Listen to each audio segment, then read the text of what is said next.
وقال صلى الله عليه وسلم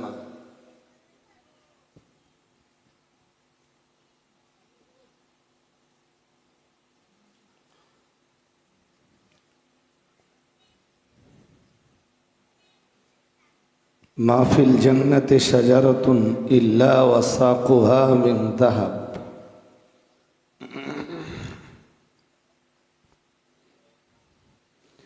صدق رسوله النبي الكريم।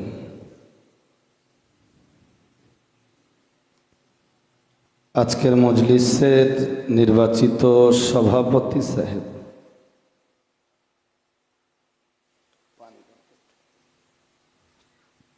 আমন্ত্রিত ওয়াইদিন কেরাম,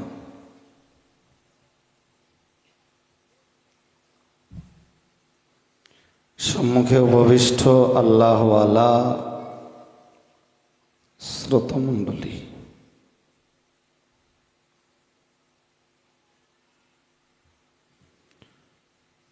পর্দানাসীনা আল্লাহ আলী মায়েরা,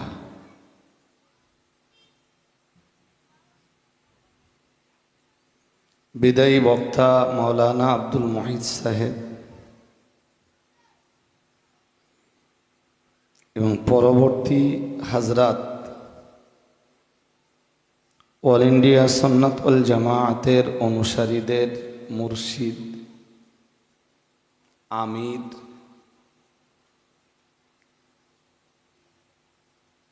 জামিয়া রহমানিয়ার সুযোগ্য পরিচালক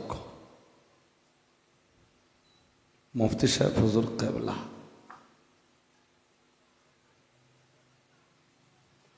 বারাকাল্লাহু ফি হায়াতিহিমা ওয়া ইলমিহিমা ওয়া আমালিহিমা ওয়া বায়ানিহিমা ওয়া খুতবাতিহিমা ওয়া ফাদিলাতিহিমা।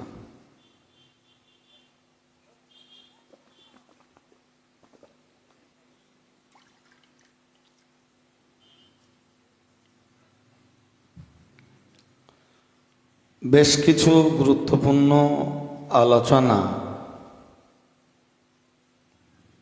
বিদায়ী হযরতদের কাছে আপনারা শুনেছেন।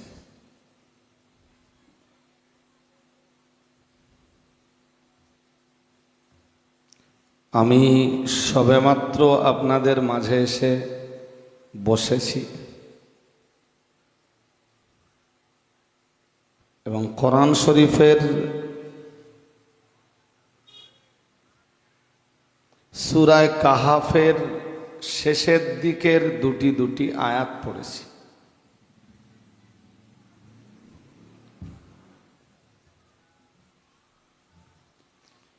মুহিত সাহেব হুজুর কি ওয়াজ করেছেন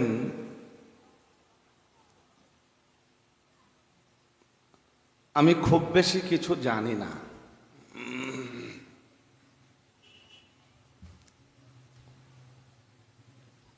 আমি তো এসছি গাড়ি থেকে নেমে সোজা স্টেজে এসছি।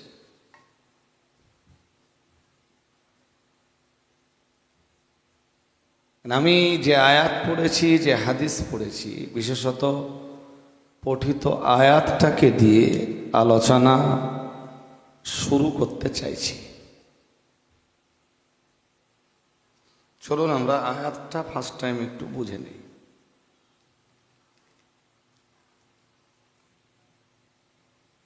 আয়াতটাকে বুঝবার আগে আরো দুটো কথা বুঝি। সেটা হলো,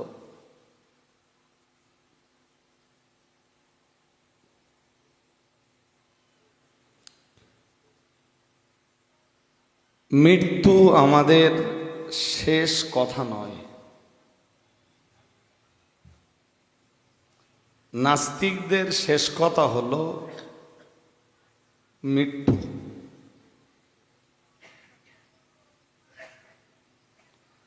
নাস্তিকরা মৃত্যু পরবর্তী কোনো কিছুই বিশ্বাস করে না।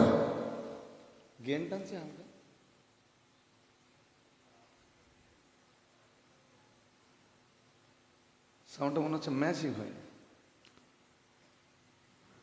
আবার বলছি, নাস্তিকরা মৃত্যু পরবর্তী কোনো কিছুই বিশ্বাস করে না।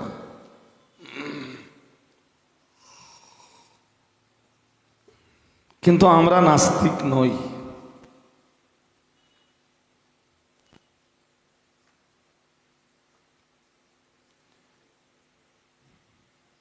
আমাদের ঈমান হলো ওয়াবিল আখিরাতি হুম ইউকিনুন।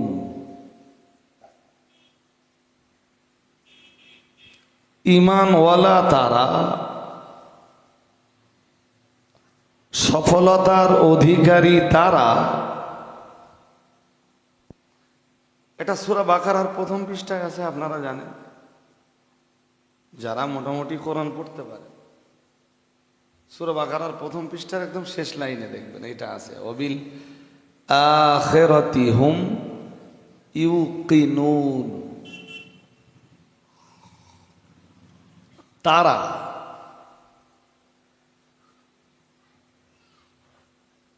আখিরাতের প্রতি বিশ্বাসী, পরকালের প্রতি তারা আস্থাশীল। তারা বিশ্বাস করে মৃত্যু পরবর্তী সময়ে অনেকগুলো ঘাঁটি আছে, যার সর্বশেষ ঘাঁটি হলো জান্নাত এবং জাহান্নাম।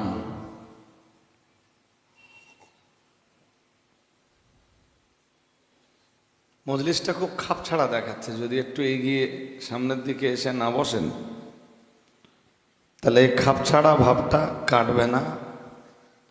আর আমিও কথা বলে ঠিক মানসিক স্বস্তি বলি, তৃপ্তি বলি, কোনোটাই পাবো না। এর চেয়ে বেশি শ্রোতা না হলেও হবে, কিন্তু যারা এসছেন আপনাদের একটু এই সামনের জায়গাগুলো একটু যদি ব্লক করে বসেন, আসবেন একটু এগিয়ে। হ্যাঁ, দেখা দেখি করলে হবে না ভাই, ঝুপ করে কাজটা সেরে ফেলতে হবে।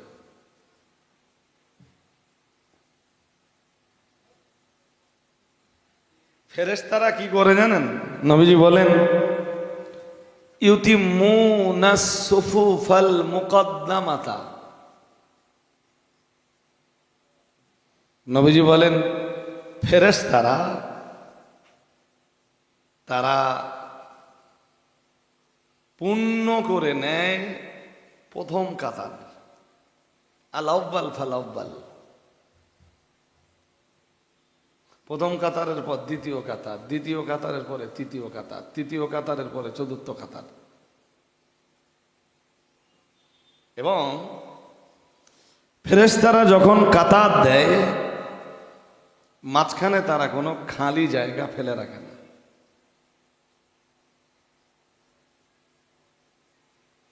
কাতারটা কোথায় দেয়? নবীজি বলেন আলা তাসুফুনা কামা তাসুফুল মালাইকা। ও সাহাবীরা, বুখারী শরীফের হাদিস বলছি, বলো তোমরা কি ওইভাবে কাতার দিতে পারো না ফেরেশতারা যেমনে কাতার দেয়?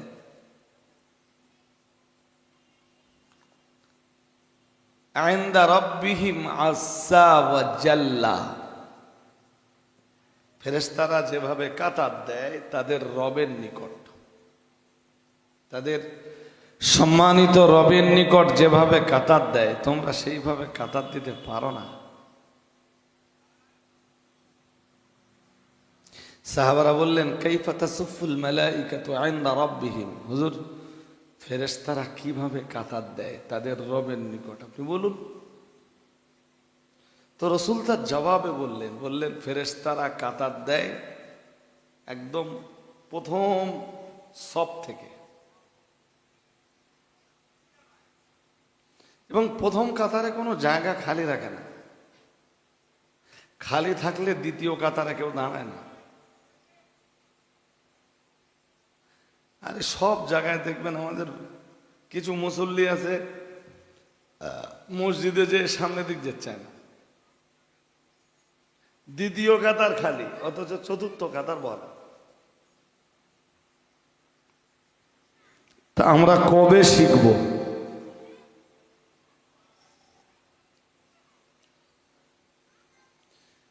এটা একটা আফসোসের ব্যাপার যে আমরা মজলিসে এখনো ভালো করে বসতে শিখিনি।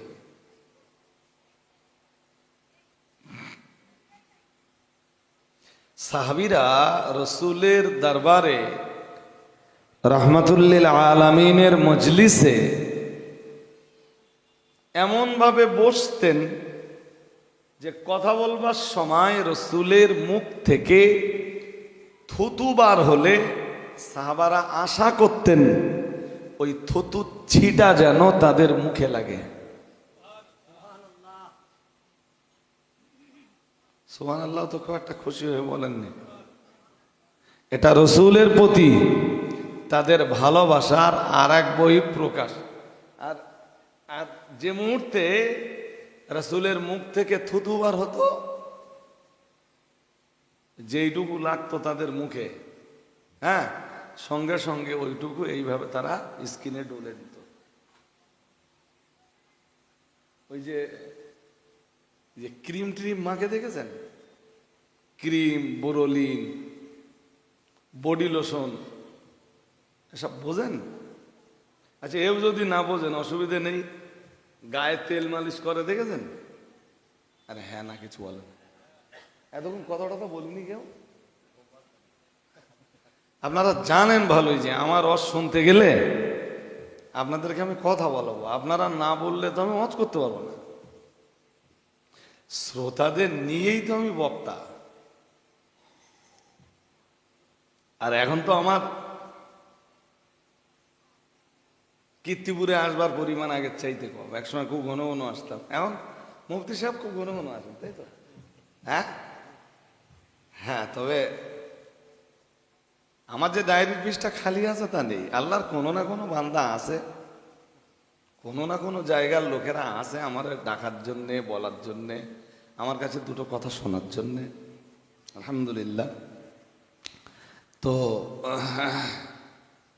আমরা কেন আলেমদের থেকে দূরে থাকতে চাই? আপনি আল্লাহর আলেম বান্দাদের যত কাছাকাছি আসবেন আপনার ধর্ম জীবন তত সুন্দর হবে। আলেমদের থেকে দূরে থাকলে আপনার ধর্মজীবন কেমনে সুন্দর হয়?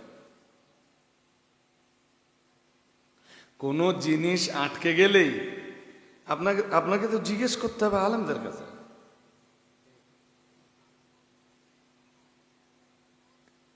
এই জন্য আপনারা কোনো মজলিসে পিছনের দিকে এসে বসবেন না।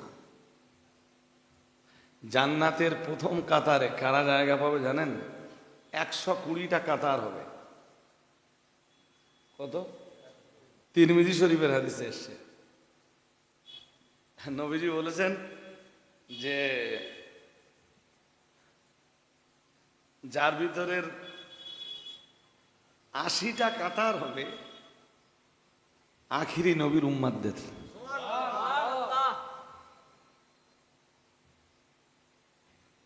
আর বাকি সব নবীদের উম্মাত মিলে 40টা কাতার। কত? 3 4 12।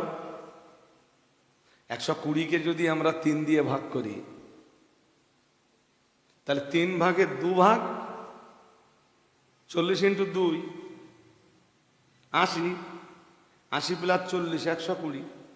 তাহলে 3 ভাগের 2 ভাগ জান্নাতি আমার রসুলের, আপনার রসুলের, আখিরি রসুলের, ইমামুল মুত্তাকিন, সাইয়্যিদুল মুরসালিন, শাফিউল মুজনিবিন মুহাম্মাদুর রাসূলুল্লাহ সাল্লাল্লাহু আলাইহি ওয়াসাল্লাম আর উম্মতের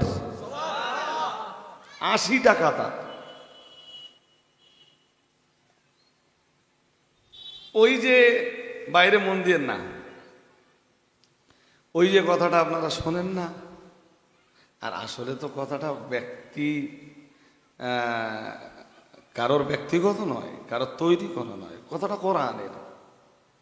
আল্লাহ পাকের কোরআন জানিয়েছে, কুনতুম খায়রা উম্মাতিন উখরিজাত লিন-নাসি তা'মুরুনা বিল মা'রুফি ওয়া তানহাউনা আনিল মুনকার।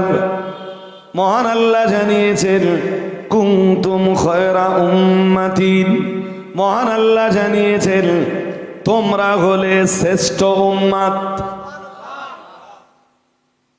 তোমরা তোমরা এটা কোথায় বলতেছেন? কোরআনে। কোরআনে বলতেছেন মানে তোমরা কি শ্রেষ্ঠ উম্মাত। তোমরা কারা? আমরা। বলুন তোমরা কারা? আমরা।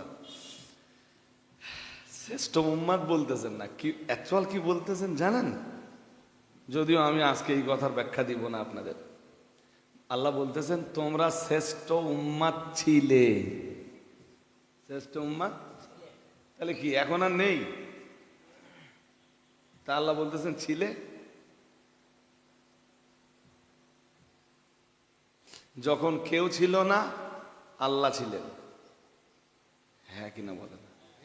যখন কেউ ছিল না আল্লাহ, আসমান ছিল না, জমিন ছিল না, পাহাড় পর্বত ছিল না, নদ নদী ছিল না, জিন ইনসান ছিল না, বাকি অন্য কোনো মাখলুক ছিল না। কে ছিলেন?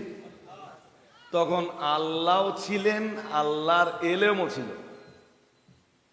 আল্লাহও ছিলেন, জোরে বলতে হবে আল্লাহ। না কি বলবেন যে তখন আল্লাহ ছিলেন, আল্লাহর এলেম ছিল না বলবেন? এলেম বোঝেন তো? বোঝেন তো। যেদিন কেউ ছিল না আল্লাহ ছিলেন, কেউ ছিল না আল্লাহ ছিলেন, আল্লাহর এলেমও ছিল। আর সেই দিন আমার আল্লাহর এলমে ছিল আখিরি নবীর উম্মাতরা শ্রেষ্ঠ উম্মাত। সেই দিন। তাই আল্লাহ বলতেছেন যে এটা আল্লাহর এলমে ছিল যে তোমরা শ্রেষ্ঠ উম্মাত। তোমরা শ্রেষ্ঠ উম্মাত ছিলে মানে কি? আল্লাহর এলমে তোমরা ছিলে পৃথিবীর শ্রেষ্ঠ উম্মাত। কি ছোট করে যা বোঝালাম বুঝতে পেরেছেন? হ্যাঁ, আজকে এসে আমরা শ্রেষ্ঠ উম্মাত হয়েছি তা না। ১৫০০ বছর আগে থেকে মুহাম্মদ সাল্লাল্লাহু আলাইহি ওয়াসাল্লামের সাহাবীরা শ্রেষ্ঠ উম্মাত, তাই না? পৃথিবীতে মুহাম্মদ সাল্লাল্লাহু আলাইহি ওয়াসাল্লাম আসেননি, তখনও আল্লাহর ইলমে মুহাম্মদ সাল্লাল্লাহু আলাইহি ওয়াসাল্লামের উম্মতরাই শ্রেষ্ঠ। ভাই সাহেব, ওই আয়াতের ব্যাখ্যা, ওই যে আয়াতটা পড়লাম, কুনতুম খায়রা উম্মাতিন উখরিজাত লিন-নাস, অন্তত ১.৫-২ ঘন্টা আপনাদের নিয়ে আলোচনা করতে হবে যে আমরা কেমনে শ্রেষ্ঠ উম্মাত। আমরা তো এগুলো বুঝি না। উম্মাতের শ্রেষ্ঠত্ব যে জানবে, মদের গ্লাস তার হাতে উঠবে না।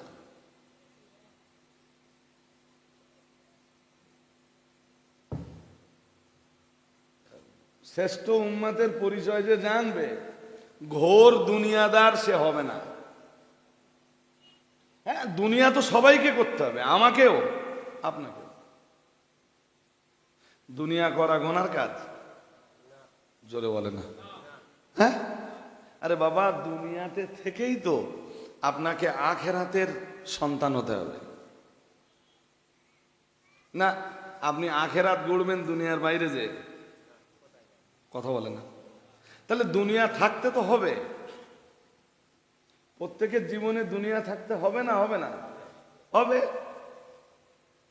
আপনি যদি সংসার ছেড়ে জঙ্গলে যে, সুন্দরবন জঙ্গলে যে বা আফ্রিকার জঙ্গলে যে একটা তাঁবু গাড়েন, তাঁবু বেড়ে যদি আল্লাহ আল্লাহ আল্লাহ আল্লাহ আল্লাহ আল্লাহ আল্লাহ আল্লাহ করেন, আমি বলছি আপনার যতটা সফলতা আসবে, আপনি এই গ্রামে থেকে আলাউলাদ লালন পালন করে, লৌকিকতা করে, সামাজিকতার দায়িত্ব পালন করে, তাম দায়িত্ব পালন করে, ব্যবসা বাণিজ্য করে, চাষবাস করে, তার চাইতে অনেক বেশি বরকত আপনি হাসিল করতে পারবেন। বাট আপনাকে গাইডলাইনটা নিতে হবে কার কাছে? একজন আলেমের কাছে। সব ছেড়ে দিয়ে নির্জনে বসে আল্লাহ আল্লাহ করে যা হবে। এই কীর্তিপুর গ্রামে বসে তার চাইতে আল্লাহকে পাওয়া অনেক সহজ হবে। বুঝতে কি অসুবিধা হচ্ছে নাকি?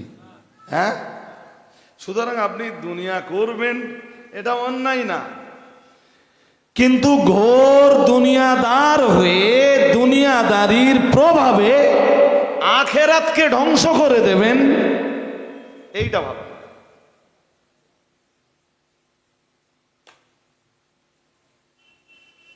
কি বুঝতে অসুবিধা হচ্ছে? আখেরাত আছে না নেই? হ্যাঁ, ইমানের 6টা আরকান। আমার দিকে তাকাতে হবে ভাই সাহেব। ইমানের আরকান কয়টা? জোরে বলেন। 6টা। 6 আরকান সবাই বলতে পারবেন? হ্যাঁ, আমরা আলেম নই, কিন্তু আরকান না জানলে তো তার ভিতরে ইমান আসবে না। শুধু 6টা জানলে তো হবে না ভাই। একজন ভালো আলেমের কাছে অন্তত 1 ঘন্টা করে বসে এক এক দিনে এক একটা আরকানের উপরে কোরআন হাদিসের আলোচনা আপনাকে শুনতে হবে। তারপরে আপনার ভিতরে ইমানের তাকাতটা আসবে, ইমানের মজবুতিটা আসবে, তখন আপনার ইমান কংক্রিট হবে। যে 6টা আরকানের নাম ইমান, তার ভিতরে 5 নম্বরের আরকান আন তুমিনা বিল্লাহি ওয়া মালাইকাতিহি ওয়া কুতুবিহি ওয়া রুসুলিহি ওয়াল ইয়াউমিল আখির ওয়া তুমিনা বিল কদরি খাইরিহি ওয়া শাররিহি মিনাল্লাহি তাআলা ও কামা ক্বালা আলাইহিস সালাম। ওই 6টা আরকানের 5 নম্বরের আরকান হলো ওয়াল ইয়াউমিল আখির, আখিরাতকে বিশ্বাস করা। কি বিশ্বাস? একদম একজন মানুষের মৌত থেকে নিয়ে, হ্যাঁ, মৌত থেকে নিয়ে যা পরবর্তী সময়ে জান্নাত আর জাহান্নাম পর্যন্ত টোটালটা আখিরাত। টোটালটা কি? ওর ভিতরে কবরে আছে, কবরের শান্তি আছে, কবরে শাস্তি আছে, কবর থেকে উঠবার গল্প আছে, হাসরের ময়দানে বিচারের গল্প আছে, হাসরের ময়দানের দাড়ি পাল্লার গল্প আছে, আছে না নেই?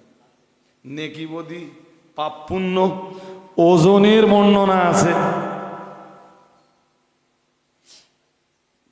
জাহান্নামের উপরে আল্লাহ একটা পোল নির্মাণ করে রেখেছেন, ব্রিজ, ওটাও আছে। সব মিলে আখেরাত, সব মিলে।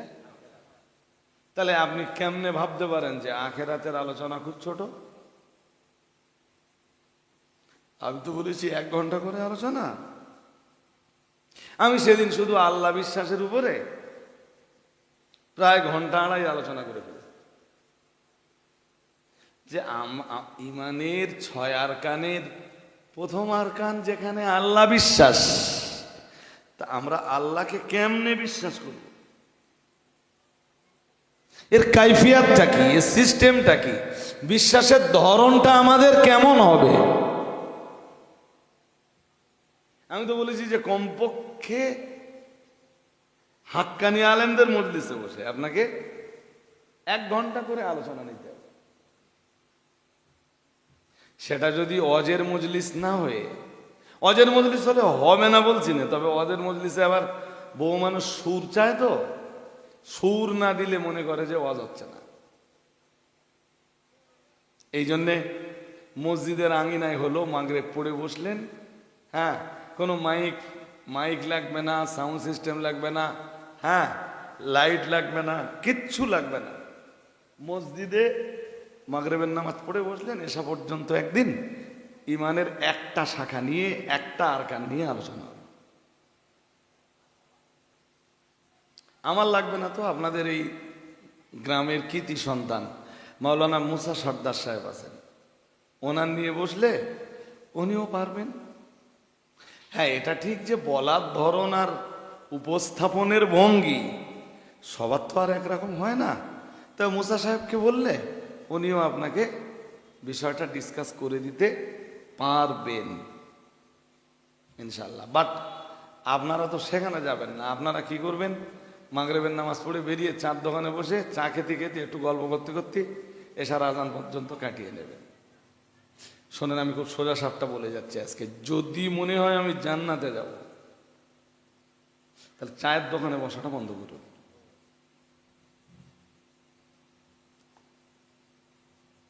কথা শুনছেন? আপনি বলবেন হুজুর চার দোকান, চায়ের দোকানদাররা রাগ করবেন, আমার না কিছু করার নেই। চায়ের দোকান এটা একটা অ্যাসেম্বলি,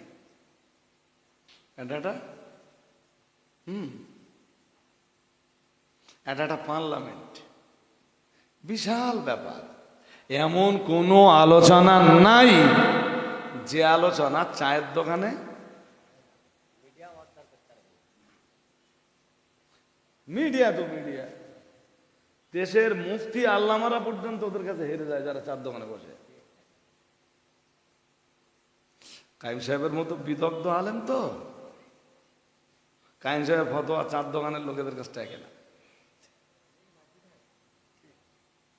ভুল হয়ে যাচ্ছে বড্ড আমার, যদি বলেন আপনি এবার আমার যদি বলেন হুজুর কোরআন হাদিসের দলিল, তাহলে কোরআন সুন্নাহকে দলিল দিতে দিতে আমার যা টাইম আছে হাতে সব শেষ হয়ে যাবে।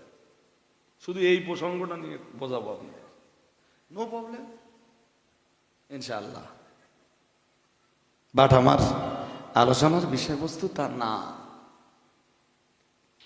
আমাদের আখেরাত আছে না, বলুন আছে না নেই? সবাই বলুন আছে। আপনি আখেরাতের জন্য তৈরি হবেন না। আপনি যখন বিশ্বাস করেই ফেলেছেন যে আখেরাতে জান্নাত আছে জাহান্নাম আছে,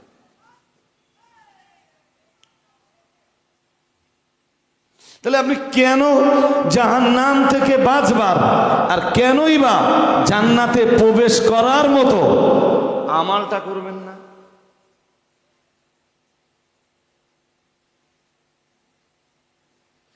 মাথার উপরে যে কি আছে কোনো ধারণা তো আমাদের নেই। হ্যাঁ, বিজ্ঞান কিছু কনসেপশন আমাদের দিয়েছে, বিজ্ঞান কিছু আইডিয়া আমাদের দিয়েছে, বাট বিজ্ঞানের সবকিছুই ধারণা। আপনি বলবেন হুজুর এত বড় কথা বলছেন। ইয়েস, বিজ্ঞানের কোনো সিদ্ধান্ত স্থির না। আমরা তো কমপক্ষে মাধ্যমিক পর্যন্ত লাইফ সায়েন্স পড়েছি, ফিজিক্যাল সায়েন্স পড়েছি, জিওগ্রাফি পড়েছি। খুব খারাপ যে স্টুডেন্ট ছিলাম তা না। আমি ফিজিক্যাল সায়েন্সে 80% নম্বর পাওয়া ছিল, লাইফ সায়েন্সে 90+ নম্বর পাওয়া ছিল। তাহলে আমরা যে একদম পড়াশোনা করিনি তা তো না। হ্যাঁ, হয়তো সায়েন্সের ছেলেদের মতো অতটা বুঝবো না, এটা ঠিক, নিজের দুর্বলতা প্রকাশ করা ভালো। তবে একেবারে বড্ড খারাপ স্টুডেন্ট ছিলাম, বিষয়টা এরকম না। তো আমি যতদূর জানি, যতদূর বুঝেছি, সায়েন্সের থিওরি কোনোটা স্থির না, অস্থির। স্থির আর অস্থির নিশ্চয়ই বুঝবেন। সায়েন্স আজকে যেটা বললো, কালকে গবেষণা করে বলতে পারে যে আমরা গতদিনে ঠিক ছিলাম না, এখন যেটা দেখছি এইটাই ঠিক। এখান থেকে 100 বছর আগে সায়েন্টিস্টরা যা বলে গেছে, 100 বছর পরের বিজ্ঞানীরা এসে বলছে আগের থিওরি বলছিল। তাহলে আমি কি বলবো, স্থির বলবো না অস্থির বলবো? কথা বলেন, অস্থির বলবো নি? কিন্তু কোরআনের থিওরি, জোরে বলেন, স্থির না অস্থির? স্থির। 1500 বছর কেটে গেছে, 1450 বছর কেটে গেছে। 1450 কেটে গেছে বলি আমি ১,৫০০ বছর বলে ফেলেছি। ১,৫০০ বছরে কোরআনুল কারীমের একটা থিওরিও বদলায়নি, পরিবর্তন হয়নি, সংকোচন হয়নি, সংযোজন হয়নি। আরেকটু মন খুলে, জিওগ্রাফিতে যদি সৌরজগতের আলোচনা থাকে, আপনি জানবেন কোরআনেও সৌরজগতের আলোচনা আছে। পৃথিবী ঘোরে না সূর্য ঘোরে, এক একজন এক এক রকম বলেছে। কেউ বলেছে পৃথিবী ঘুরছে, সূর্য স্থির। পৃথিবী ঘুরছে, সূর্য, পরের বিজ্ঞানীরা এসে বলছে না, ভুল হয়ে গেছে। তাহলে কি হবে ওইটা? তাহলে সূর্য ঘুরছে, পৃথিবী স্থির। পৃথিবী, তারপরের বিজ্ঞানীরা এসে বলছে না না না, মাঝখানে মিডিলে যারা ছিল ওরা ভুল বলেছে, প্রথমে যারা ছিল ওরা ঠিক বলেছে। বিজ্ঞানের থিওরি আমি কি বলতে পারি? কোরআন এক কথা বলে দাঁড়িয়ে আছে। কি বলেছে কোরআন? ওয়াশ-শামসু তাজরি লিমুস্তাকাররিল লাহা, মহান আল্লাহ জানিয়েছেন, আল্লাহ পাক রব্বুল আলামিন জানিয়েছেন, সূর্য প্রদক্ষিণ করে তার নির্দিষ্ট কক্ষপথে। আর একটু মন খুলে বলেন, ১,৫০০ বছর হয়ে গেছে, কোনো সংকোচনও হয়নি, সংযোজনও হয়নি, কোনো পরিবর্তন কিছুই হয়নি। ১,৫০০ বছর আগে যেমন ছিল, ১,৫০০ বছর পরেও। হ্যাঁ, পৃথিবীর কোনো না কোনো বিজ্ঞানী এসে কোনো না কোনো সময়ে বলবে যে কোরআনের থিওরিটাই রাইট।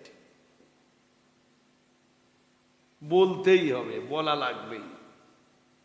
সৌরজগতের আলোচনা যদি জিওগ্রাফিতে থাকে, সৌরজগতের আলোচনা কোরআনেও, কথা বলেন, কোরআনেও।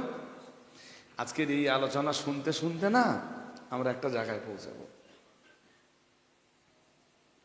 এর আগেও আমি বলেছি, যারা আমার অশোনা মানুষ ইউটিউবে, আপনাদের স্মরণে পড়বে, অনেক মানুষ আছে যারা প্রতিদিন আমার শোনে, প্রত্যেক রাত্রে আমার আলোচনা শোনে।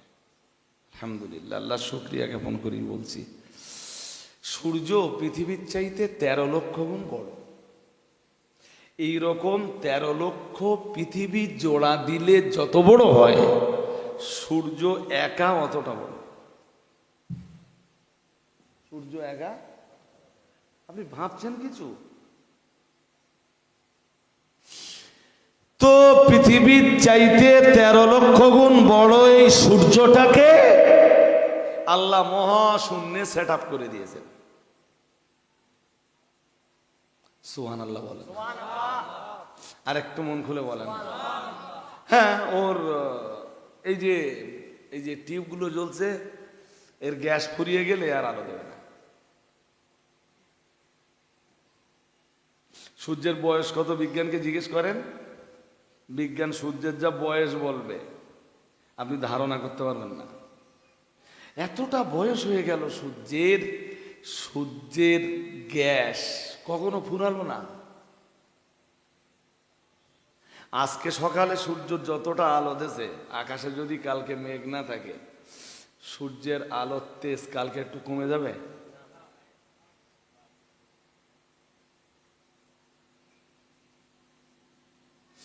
যে গাড়িগুলো আলো দেয়, ওদের ব্যাটারি দুর্বল হয়ে গেলে আলো জ্বলবে না। আলো, আপনি কখনো ভেবেছেন যে সূর্যের ব্যাটারির যে চার্জ, এই চার্জ কমে না কেন?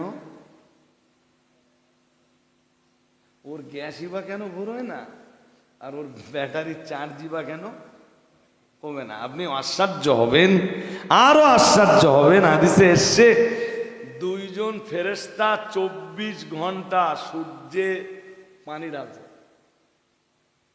কি করছে? আপনি আবার ঘুর গিয়ে হয়তো আমার প্রশ্ন করতে পারেন যে হুজুর পানি ঢালতেছে, তা সে পানি আঙ্গা গায়ে পড়ে না কেন? প্রশ্ন করতেই পারেন। এক একজনের মস্তিষ্ক তো, কি আপনাদের মন কি বাইরে যাচ্ছে? এইটা যদি না বুঝে নেন, আমার আলোচনা আমি বোঝাতে পারবো না। আমি তো ধাপে ধাপে যাব। এই জন্য কোরআনে বলেছেন আল্লাহ, সূরা নূহ সূরা নূহ। কি বলে, মন মন বাইরে দিয়েন না। আর কি ঘুম ঘুম ভাব পাচ্ছে দুই একজনের? তাহলে আমার দিকে চোখ তুলে একটু তাকাতে হবে, চোখে চোখ রেখে আমরা কথা শুনবো। রসুলুল্লাহ যখন কারোর সাথে কথা বলতেন, কখনো এরকম ঘটিনি যে রসুলুল্লাহ কারোর কথা শুনছেন তো তার চোখে চোখ নেই, রসুলুল্লাহ অন্যদিকে ফিরে আসেন, এমনটা করতেন না। কারোর সাথে কথা বললে চোখে চোখ দিয়ে কথা বলতেন। সুবহানাল্লাহ বলবেন। এই বদ অভ্যাসগুলো আমাদের আছে যে আমরা কথা বলি একজনের সাথে আর আমাদের চোখ থাকে অন্যদিকে, মানে আমরা মানুষকে গুরুত্বই দিইনি। আল্লাহ পাকের কোরআন জানিয়েছে, সূরা নূহের ভিতরে মহান আল্লাহ জানিয়েছেন, মা লাকুম লা তারজুনা লিল্লাহি ওয়াকারা। মহান আল্লাহ জানিয়েছেন, কি হলো তোমাদের, কি হয়েছে তোমাদের, তোমরা আল্লাহকে সম্মান করো না। এই আয়াতের বাংলা মানেটা বুঝতে হবে। আল্লাহ বলতেছেন কি হলো তোমাদের, মা লাকুম, কি হয়েছে তোমাদের, সমস্যাটা কি?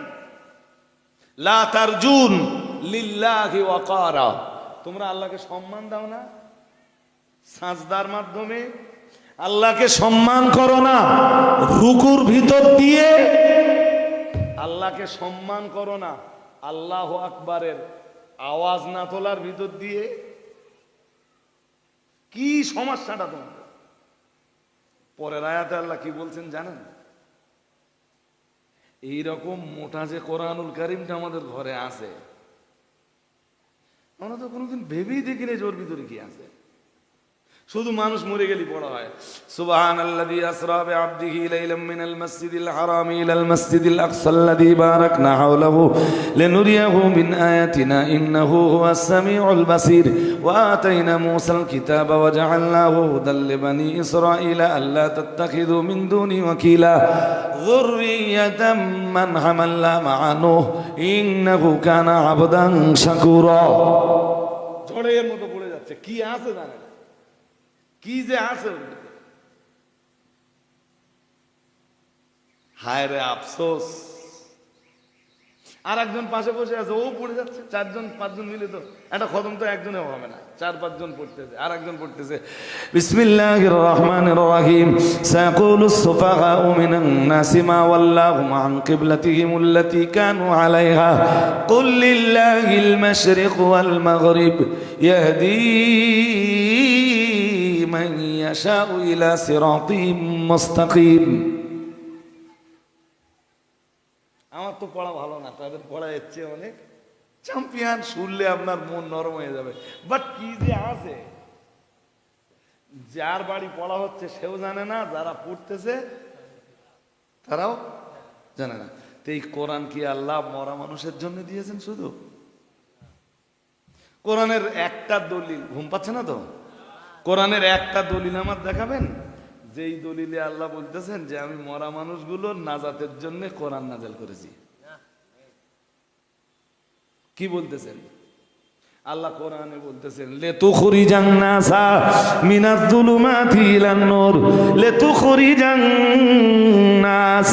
মহান আল্লাহ জানিয়েছেন, ও নবী, এই কোরআন আমি এজন্যই আপনার উপরে নাযিল করেছি যাতে আপনি মানুষগুলোকে বার করতে পারেন মিনাজ যুলুমাতি ইলান নূর, অন্ধকার থেকে আলোর দিকে। আপনি অন্ধকারে নিমজ্জিত, পাপের মানে পাপের ভিতরে, পাপের অন্ধকারে নিমজ্জিত মানুষগুলোকে আলোর রাস্তা দেখাতে পারেন, জান্নাতের রাস্তা দেখাতে পারেন। এজন্যই আমি আল্লাহ কোরআনুল হাকিম নাযিল করেছি। আর একটু মন খুলে বলেন, কোন মানুষগুলোকে অন্ধকার থেকে আলোর রাস্তা দেখাবেন উনি? বলে ফেলেন, যারা পাপের অন্ধকারে পড়ে আছে। কিসের অন্ধকার? হ্যাঁ, এখন আমরা কোরআন শরীফটাকে ব্যবহার করছি শুধু দোয়ার জন্যে, সবরাসানির জন্যে। মানুষ মরে গেলে একদিকে মেয়েরা, একদিকে মাদ্রাসার ছাত্ররা, আর একদিকে গ্রামের আলেম হাফেজরা, আর একদিকে গ্রামের মা বোন, চাচিমা, খালামা, ফুম্মা, ভাবিরা, চতুর্দিকে কোরআন তেলাওয়াত চলছে। বাট আমরা কোরআন কেন আল্লাহ নাযিল করেছেন এটা তো ভুলেই গেছি। আপনারা কীর্তিপুরের মানুষ বলে হয়তো আমার কোরআনের এই আলোচনা শুনছেন। বহু জায়গা আছে কোরআনের আলোচনা শুনবেই না। হুজুর কি ওয়াজ করতেছে। আমি সেদিন এই ক্যানিং এর ঘুটিয়ারির আশপাশে একটা দাওয়াতে গেছি, গ্রামের নাম বলছি না। হঠাৎ জলসা কমিটির ছেলেরা এসে হাজির, মানে হুজুর আমরা নবী দিবস দিয়েছি, আপনি একটু নবীর জীবনী বলেন। মেয়ে ছেলেরা আপনার ওয়াজ বুঝতে পারতেন না। ক্যা বাত। শ্রোতা যারা আছে তারা বলছে হুজুর আপনার ওয়াজ ঠিক আছে, আপনি আপনার লাইন ঠিক আছে, আপনি ওই লাইনে ওয়াজ করে যান। তার মানে কি কি ঘটেছে জানেন আমার সমাজে? 2 ঘন্টার ওয়াজে দুটো কোরআনের আয়াতকেও ভালোভাবে বিশ্লেষণ করা হয় না, তফসির করা হয় না। স্টেজে উঠে শুধু বলা হয় কেসা, কাহিনী আর ঘটনা, খানিকটা জীবনী, ব্যাস। হুজুরের নজরানা 20,000। কাইম সাহেব বিপিএল তালিকার বক্তা, 2,000 টাকা দিলে পাওয়া যায়। সে কি ওয়াজ করবে?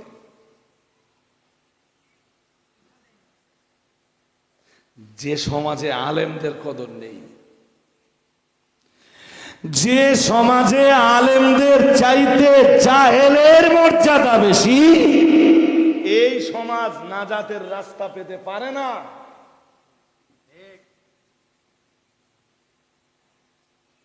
আপনারা কি আমার প্রতি বিরক্ত হচ্ছেন না তো? হ্যাঁ, হলে আমার কিছু করার নেই। আমার দাওয়াত করেছেন, হক কথা আমার বলা লাগবেই। আমি বলছি আপনি কোরআনের প্রতি মনোনিবেশ করুন। আপনারা কেন আলেমদের এনে দাওয়াত করার সময় বলে দেন না হুজুর আপনাকে না এবার সূরা ফাতিহার তাফসীর করতে হবে? আপনারা কেন বলে দেন না আর একজনকে যে হুজুর আপনাকে না সূরা ইখলাসের তাফসীর করতে হবে 2 ঘন্টা ধরে, আমরা ওইটা শুনবো। আমরা প্রত্যেক নামাজে প্রায় সূরা ইখলাস পড়ি হুজুর, 4 রাকাত বিশিষ্ট নামাজে অন্তত একবার পড়ি। হুজুর যদি আপনি একটু সূরা ইখলাসের তাফসীরটা করেন খুব ভালো হয়। আরেকজনকে বললেন সূরা ফিলের তাফসীর, আরেকজনকে বললেন কাউসারের তাফসীর, আরেকজনকে বললেন সূরা কুরাইশের তাফসীর। এভাবে শুনতে শুনতে শুনতে শুনতে আপনার কোরআনের জ্ঞানের পরিধিটা তো বাড়বে। চলুন কামব্যাক করি। আল্লাহ পাকের কোরআনের সূরা নূহের ভিতরে মহান আল্লাহ জানিয়েছেন মালাকুম লা তারজুনা লিল্লাহি ওয়াকারা। মহান আল্লাহ জানিয়েছেন, আল্লাহ পাক ঘোষণা দিয়েছেন কি হলো তোমাদের, তোমরা আল্লাহকে সম্মান প্রদর্শন করো না। রুকুর ভিতর দিয়ে সাজদা প্রদানের ভিতর দিয়ে তোমরা কেন আল্লাহকে সম্মান প্রদর্শন করো না? আল্লাহু আকবারের আওয়াজ তুলবার মাধ্যমে তোমরা কেন আল্লাহর প্রতি সম্মান প্রদর্শন করো না? আমার আল্লাহ পাক রব্বুল আলামিন জানিয়েছেন আলাম তারাও কাইফা খালাকাল্লাহু সাবআ সামাওয়াতিন তিবাকা। মহান আল্লাহ জানিয়েছেন তোমরা কি দেখোনি কিভাবে আমি আল্লাহ স্তরে স্তরে 7-7টা আকাশ বানিয়েছি। আর একটু মন খুলে বলেন, আরে তোরা দেখিসনি যে কিভাবে তোদের মাথার উপরে স্তরে স্তরে, এক আকাশ না কয় আকাশ? জোরে বলেন। আমি কিভাবে 7 আসমান বানালাম এটা তোরা দেখিস না? আলাম তারাও, তোমরা কি দেখোনি? আমরা বললাম কি দেখবো? আল্লাহ বললেন কাইফা খালাকাল্লাহু সাবআ সামাওয়াতিন তিবাকা। এরপরে বলতেছেন ওয়াজাআলাল কামারা ফীহিন্না নূরান ওয়াজাআলাশ শামসা ফীহা সিরাজা। সুবহানাল্লাহ। কমার মানে চন্দ্র আর শামস মানে সূর্য। শামস মানে সূর্য। বিজ্ঞান এখনো আন্দাজই করতে পারেনি যে আকাশ 7টা। আকাশ বিজ্ঞানের কাছে নো আইডিয়া। বিজ্ঞানের জ্ঞান সীমিত, বিজ্ঞানের জ্ঞান সসীম। সসীম বোঝেন? আর আল্লাহর জ্ঞান অসীম, যার কোনো সীমা, জোরে বলে না। বিজ্ঞান এই সসীম জ্ঞান দিয়ে যিনি অসীম জ্ঞানের অধিকারী, তার সৃষ্টির রহস্য পুরোপুরি কখনো উদ্ধার করতে, আরে তিনি সৃষ্টি করতেছেন তার অসীম জ্ঞান দিয়ে, আর বিজ্ঞানের জ্ঞান কি? সসীম। তো সসীম জ্ঞানের অধিকারী যারা, তারা ওই গবেষণা করে ওর রহস্য পুরোপুরি উদ্ধার করতে পারে, জোরে বলে না। হ্যাঁ, এই জন্যে তোমার জ্ঞানে হাতে পাক আর নাই বা পাক, কি করো? মাথা, কথা বলে না, মাথাটা কি করো? তুমি বুঝতে পারো আর নাই পারো, তোমার মস্তকটা তুমি অবনত করে দাও। বলো যে আল্লাহ, আমি না নির্বোধ, আমি না বুঝি না। বিবেকবান তারা, কোরআন বলছে, আমি না, বিবেকবান তারা যারা আল্লাহ জিকির করে, দাঁড়িয়ে, বসে, শুয়ে এবং আল্লাহর সৃষ্টি নিয়ে যারা গবেষণা করে। আর একটু মন খুলে বলুন, বিবেকবান কারা? চারটে কাজ বলেছি, বলে ফেলেন। কটা কাজ? অ্যাকচুয়াল কাজ দুইটা, জিকির করা, আল্লাহর সৃষ্টি নিয়ে গবেষণা করা। এবার জিকিরের তিনটে পদ্ধতি হতে পারে, দাঁড়িয়ে, বসে, বলুন, শুয়ে। আর দুই নম্বর কাজ কি?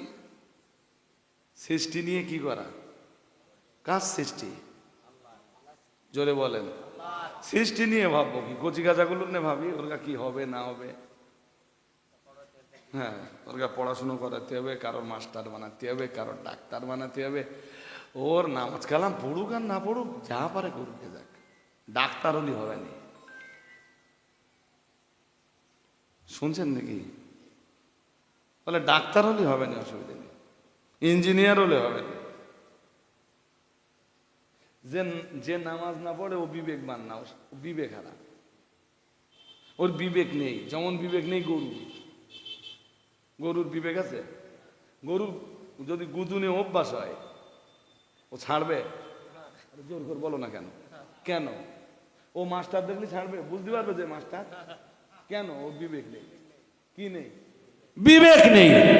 তো গরু যেমন বিবেকহীন, যারা আল্লাহর জিকির করে না, যাদের ভিতরে নামাজ নাই, যাদের ভিতরে সালাত নাই, যাদের ভিতরে ইবাদত নাই, যাদের ভিতরে রুকু নাই, যাদের ভিতরে সাজদা নাই, যারা আল্লাহু আকবারের আওয়াজ তোলে না, এরা পৃথিবীর বিবেকহীন।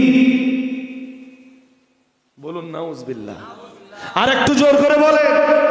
আপনি এখান থেকে বাড়ি যাওয়ার আগেই আপনাকে সিদ্ধান্ত নিতে হবে যে আমি বিবেকবান না বিবেকহীন। আমার কথা রাগ করলেন? বয়ে গেল, আমার বয়ে গেল, আমি বলছি না, কোরআন বলছে। সূরা আলে ইমরানের 191 নম্বর আয়াতে আল্লাহ বলতেছেন এই কথা, আল্লাযীনা ইয়াযকুরুনাল্লাহা কিয়ামান ওয়া কুউদান ওয়া আলা জুনুবিহিম ওয়া ইয়াতাফাক্কারুনা ফি খালকিস সামাওয়াতি ওয়াল আরদ। আল্লাহ বলতেছেন বিবেকবান তারা, আকাশ আর জমিন নিয়ে গবেষণা করে যারা। আর একটু মন খুলে বলেন। কীর্তিপুরের মানুষেরা তো অনেকেই আছে মাঠে চাষবাস করে, এই এদিকে আর একটু আগালে, এই সাইডটায় ভালোই তো চাষবাস হয়। আল্লাহর জমিন নিয়ে কখনো গবেষণা করেছেন? করেননি। আকাশ নিয়ে গবেষণা করেছেন? করেননি। আল্লাহ বলতেছেন, জানো বিবেকবানরা আমার আসমান জমিন নিয়ে গবেষণা করার পরে কি করে? আমরা বললাম কি করে আল্লাহ?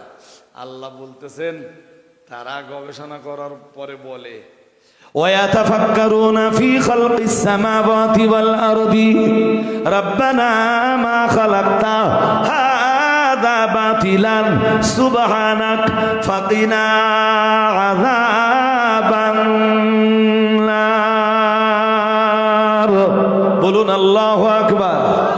মহান আল্লাহ জানিয়েছেন বিবেকমান যারা পৃথিবীতে, তারা আল্লাহর জিকির করে, আসমান আর জমিন নিয়ে তারা গবেষণা করে, এরপরে তারা বলে রব্বানা, হে আমাদের রব, মা খালাকতা হাদা বাতিলান, আল্লাহ অকারণে আপনি কিছুই সৃষ্টি করেননি।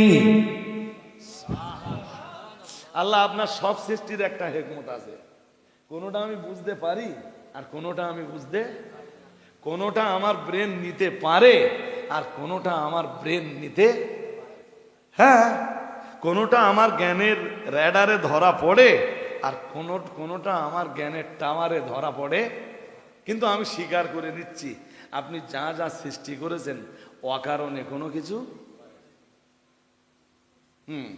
আল্লাহ আপনি বাঘ সৃষ্টি করেছেন, ওরও কারণ আছে, হয়তো আমার ব্রেন নিতে পারে না। সাপের মতো বিষাক্ত প্রাণী সৃষ্টি করেছেন, এর পিছনেও। আকাশের ওই রাতের আকাশে তাকালে আকাশে অসংখ্য নক্ষত্র রাজি আছে, আপনি সৃষ্টি করেছেন নিশ্চয়ই কোনো না কোনো কারণ। মা খালাকতা হাদা বাতিলান, আপনি অকারণে আল্লাহ কোনো জিনিস বানাননি। আপনি কোনোদিন এটা বলেছেন?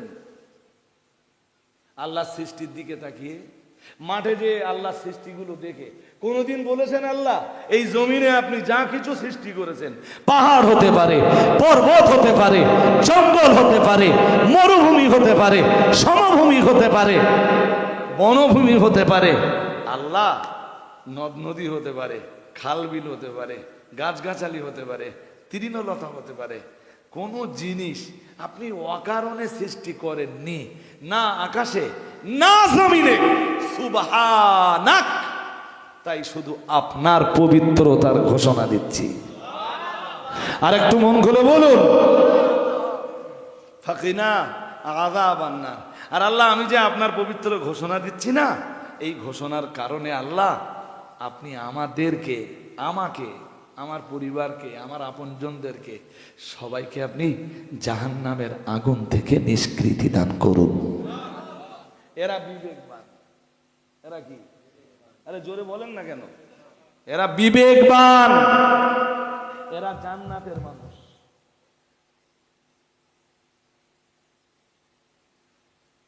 বিজ্ঞান কেমনে খবর পাবে?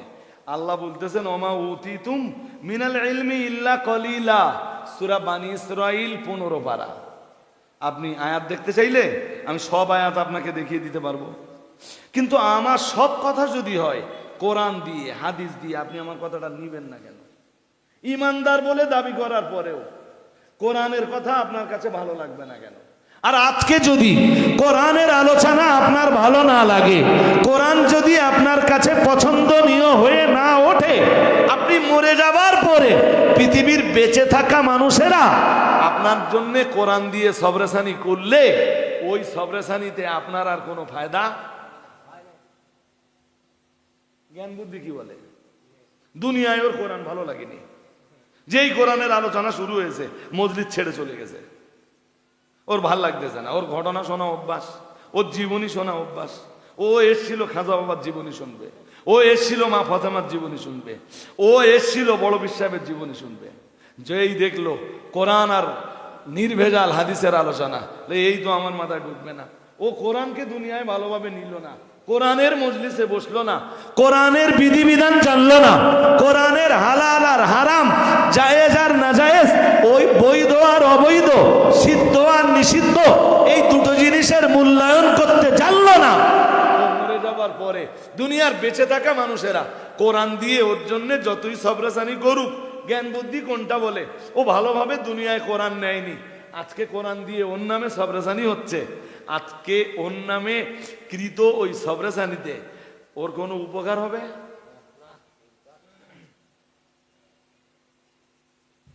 আমি বহু মজলিসে বলি, আজ আপনাদের বলিনি। তাহলে আজকে কোরআন নিতে হবে না, মরে যাবার পর আপনার নেওয়া লাগবে। কই যাবা? কই যাবা? তুমি কীর্তিপুর গ্রামের যেই হও বা পার্শ্ববর্তী গ্রামের যেই হও, তুমি মরে যাবার পরে প্রথমবার কবরে রাখাই হবে।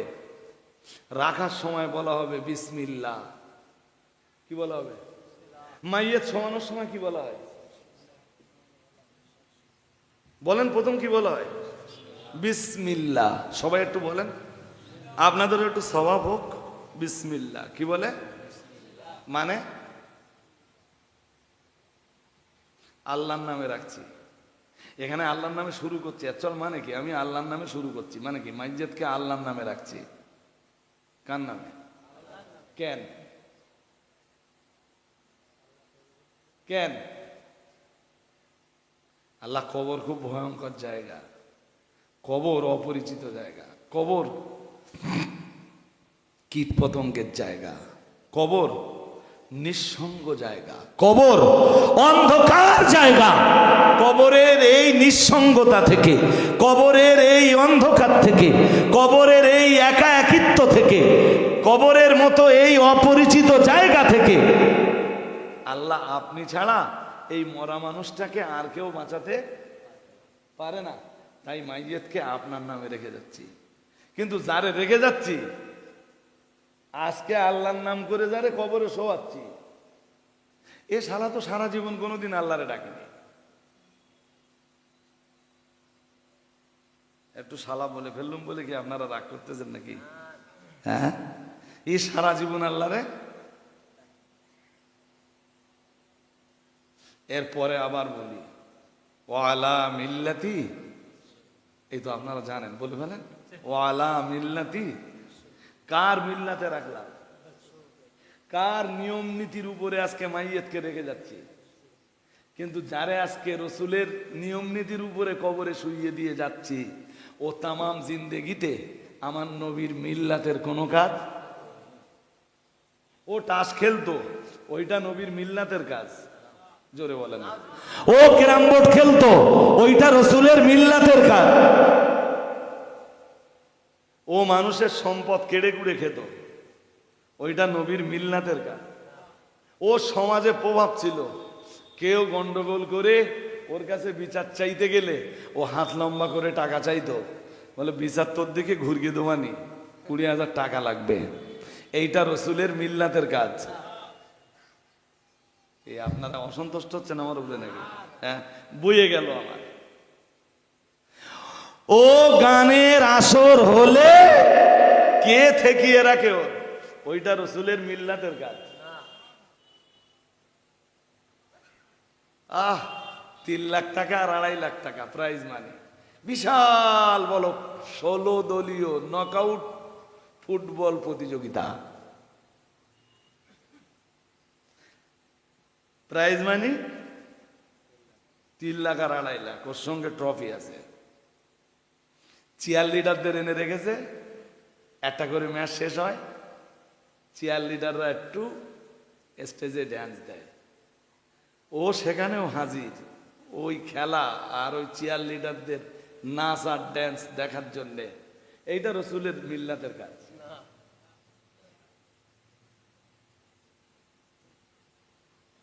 65 বছর বয়স হয়ে গেল, এখনো পেশাব করে পানি দেয় না, এটাও রসুলের মিল্লাতের কাজ। আজকে যেই মানুষটাকে বলছি ওয়ালা মিল্লাতে, জোরে বলে না, এটা কি সত্যি রসুলের মিল্লাতে ছিল? হ্যাঁ, তা আমার আল্লাহ তো সব দেখতে পাচ্ছে। আল্লাহ দেখতে পায় না? কথা হয় না? হ্যাঁ, পায় পায়। এই তো আপনারা বলতেছেন পায়। তা আল্লাহ যখন সবকিছু দেখতে পায়, তা আল্লাহ বলতেছে ঠিক আছে রেখে যা, রেখে দে, চল যা। বাকি আমার ফেরেশতারা আছে, যেটা করার দরকার ঠিক সেইটাই করবে।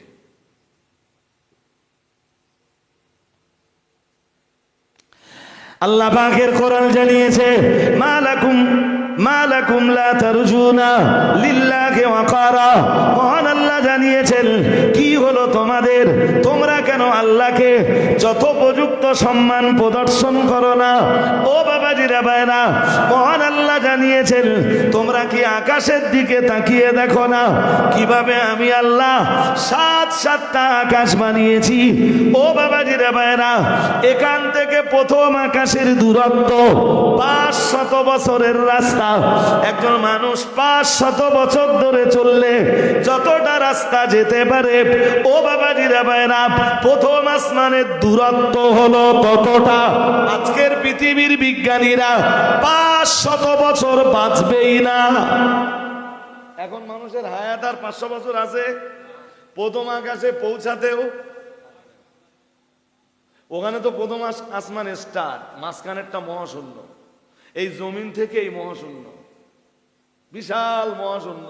যেই মহাশূন্যতে আল্লাহ সূর্যটাকে সেট আপ করে দিয়েছেন, পৃথিবীর চাইতে 13 লক্ষ গুণ বড় সূর্য মহাশূন্যে সেট আপ করে দিয়েছেন। মহাশূন্যটা কত বড়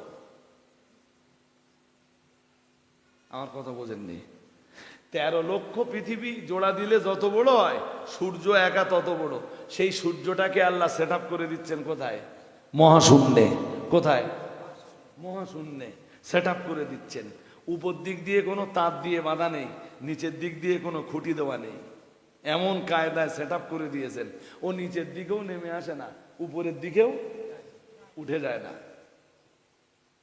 সুবহানাল্লাহ বাড়ি যেয়ে বলবেন কাজ সৃষ্টি।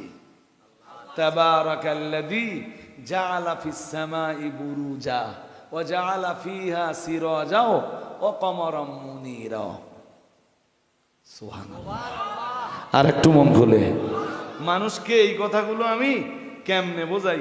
বিজ্ঞান বলছে, বিজ্ঞান, আজকের বিজ্ঞান, যে সূর্যের চাইতে মিটমিট করে যে তারাগুলো জ্বলে, ওরা আরো বড়, ওরা ওই রকম লক্ষ লক্ষ তারা আমার আল্লাহ এই মহাশূন্যে সেট আপ করে দিয়েছেন।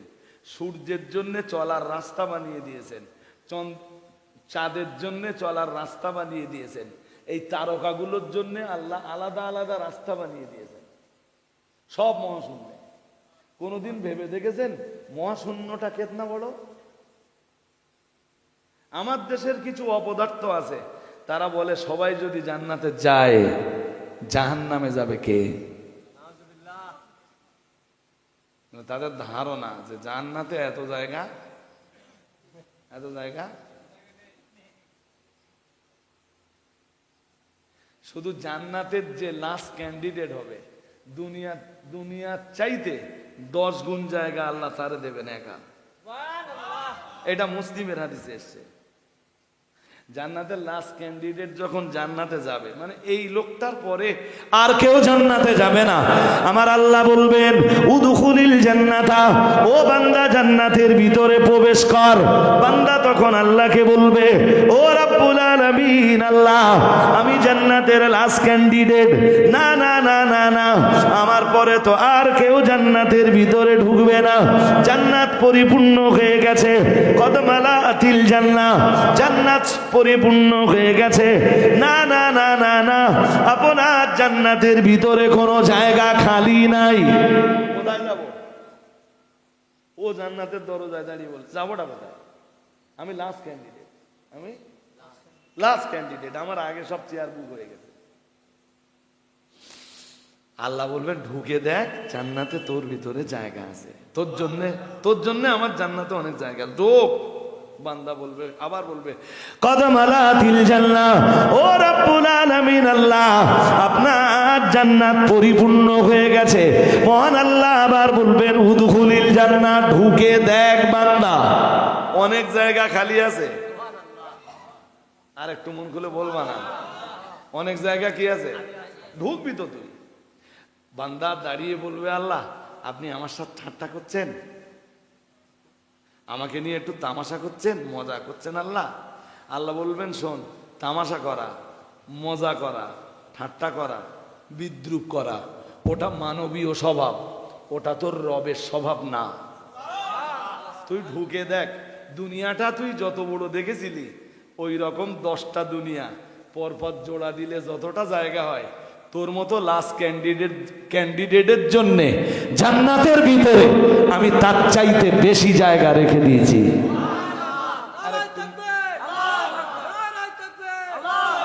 বুঝতে কি অসুবিধা হয় না? ঘুম ঘুম পাচ্ছে? হ্যাঁ, কি ভাবতেছেন যে জান্নাতে জায়গা নেই?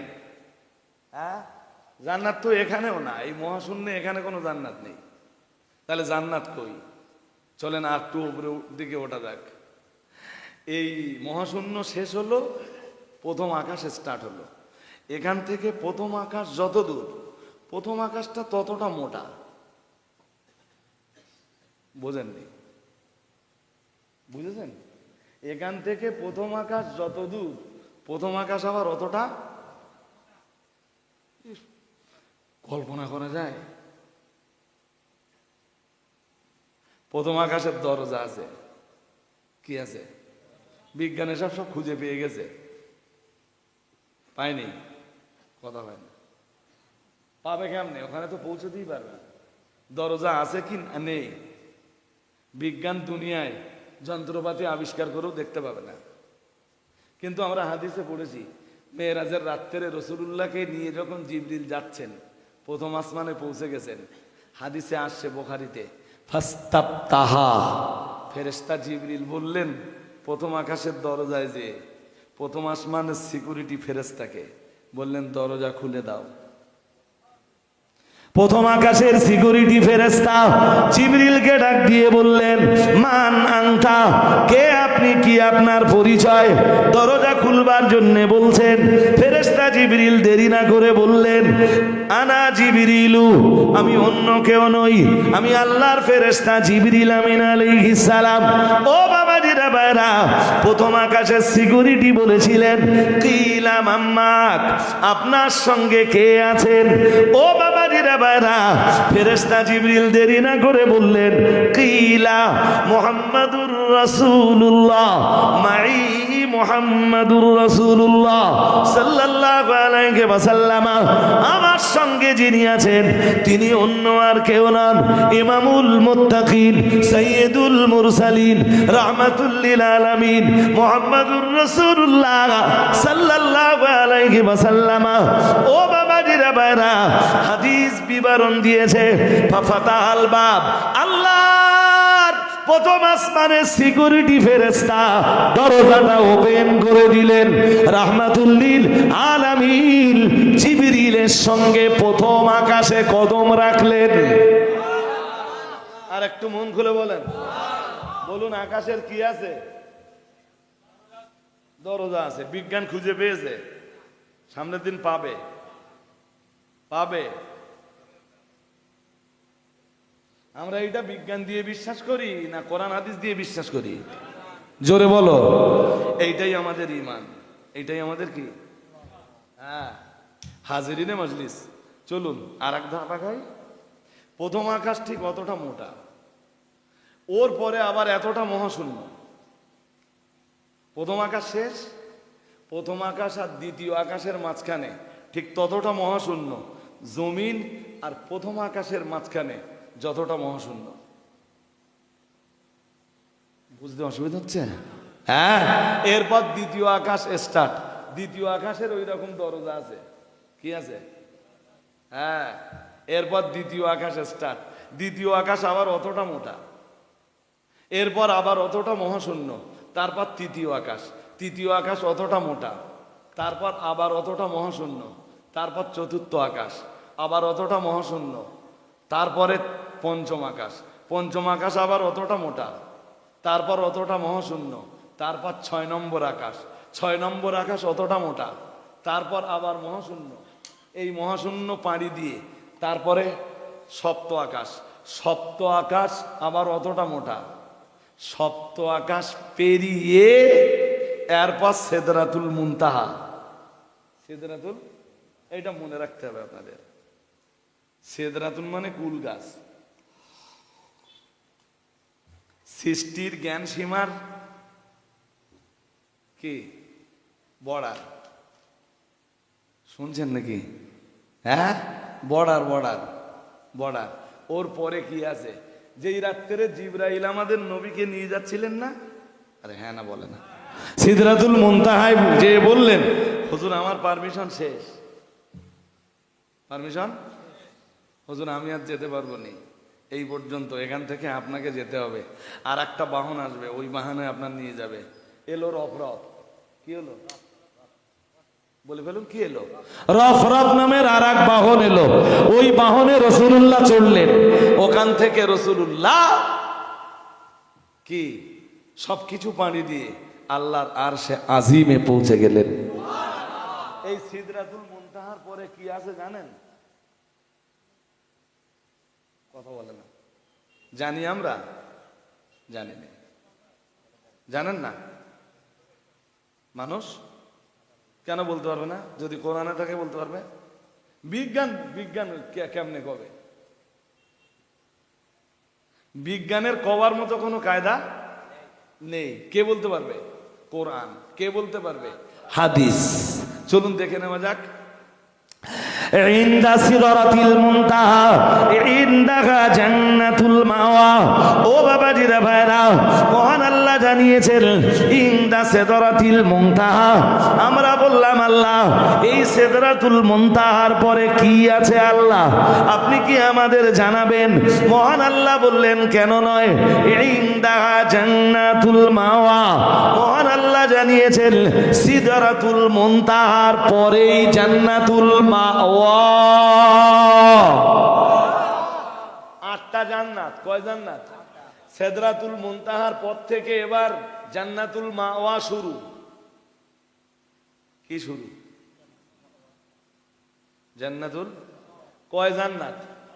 8 জান্নাতের এক জান্নাতের নাম জান্নাতুল। ওর নিচে কোনো জান্নাত নেই। সিদরাতুল মুনতাহার নিচে কোনো জান্নাত যা আছে সব উপরে। সিদরাতুল মুনতাহার কি শুনছেন না? ঘুম পাচ্ছে।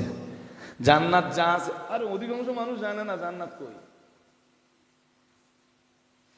মসজিদে বসে খুব কান্নাকাটা করতেছে, আল্লাহ তুমি জান্নাত দিও।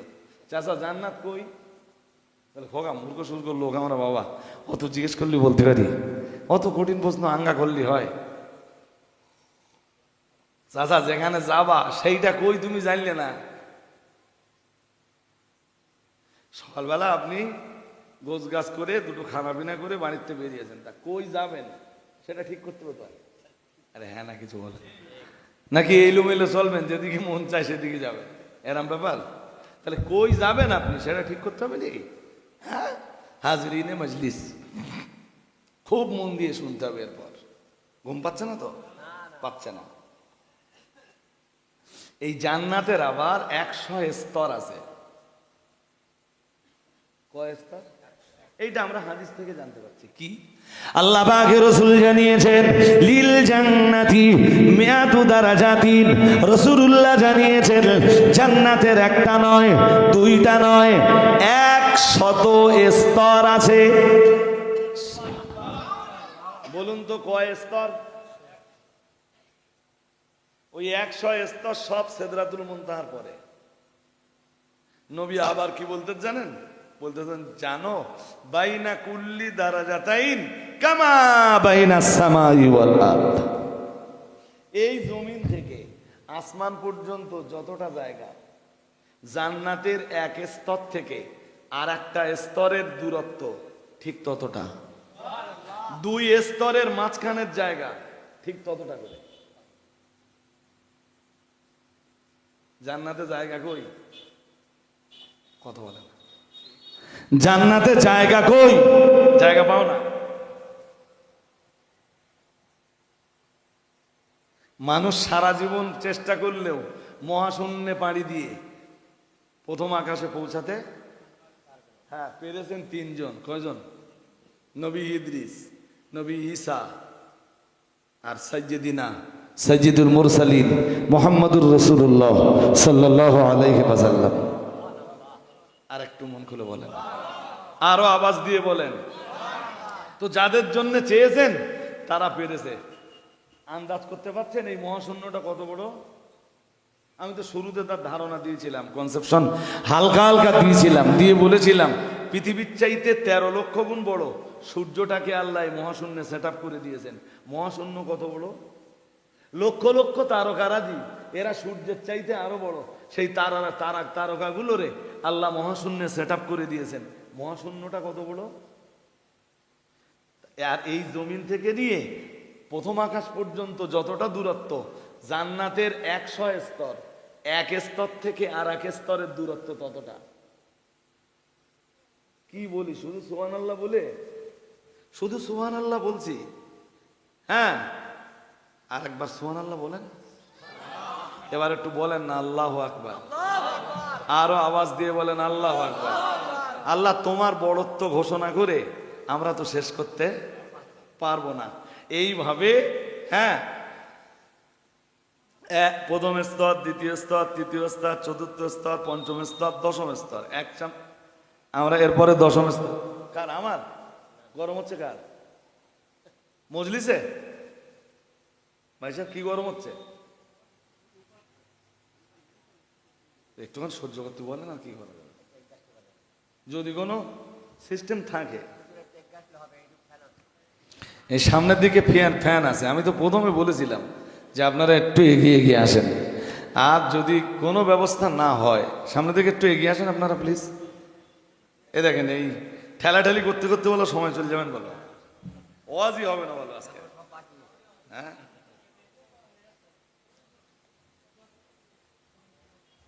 দেরি করলে হবে না ভাই, একটু এই সাইডটা আপনারা একটু আগান, আর পিছন থেকে আপনারা একটু এগিয়ে এসে বসেন সামনের দিকে। আসেন আসেন, দেরি করলে হবে না, সময় 1 মিনিট আপনাদের চলে যাবে মানে অনেকটা। মুফতি সাহেব আসলে আমার পক্ষে আর ওয়াজ করা শোভা পাবে না।